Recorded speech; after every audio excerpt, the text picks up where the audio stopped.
Нов извештај од американската фирма NewsGuard покажува дека 10 најпопуларни четботови со вештачка интелигенција се почесто шират лажни информации. Според податоците, овие AI системи нудат неточни или измислени тврдења во просек во секој трет одговор.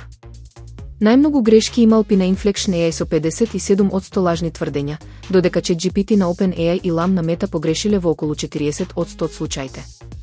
Најточни биле Claude на Anthropic и Gemini на Google со најниски стапки на дезинформација, 10% и 17%.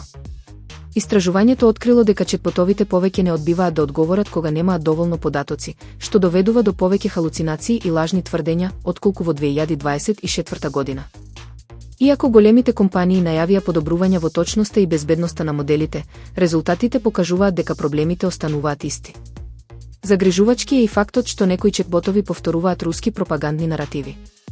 Пример за тоа е тврдењето дека председателот на Молдавскиот парламент ги нарекол граѓаните стадо овци, целосно измислена приказна заснована на лажен извор и вештачки генериран звук. Оваа дезинформација ја пренеле неколку AI ботови, меѓу кои Mistral, Claude, Pi, Copilot, Meta и Perplexity.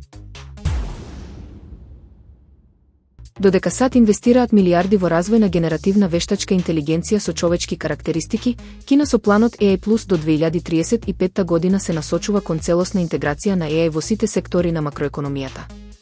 За кинеските власти, AI не е технолошка фантазија, туку алатка за економски раст, споредлива со револуционерното влијание на интернетот. Веќе денес, AI е присутна во кинеските фабрики, метеоролошки системи, транспорт и урбано планирање. Градот Ксагнан е пример за оваа стратегија, изграден од нула, опремен со 5G, автономни возила, зелена енергија и системи базирани на DeepSeek. Тестирањата на самовозечки Тесла возила со домашни AI решенија ја покажуваат самодовербата на Кина во сопствените капацитети.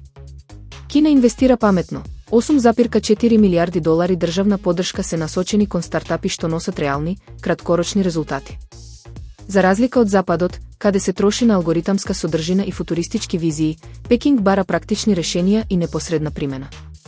Историјата ќе покаже дали Кина ќе ја предводи новата технолошка ера, но ова е најамбициозниот чекор досега.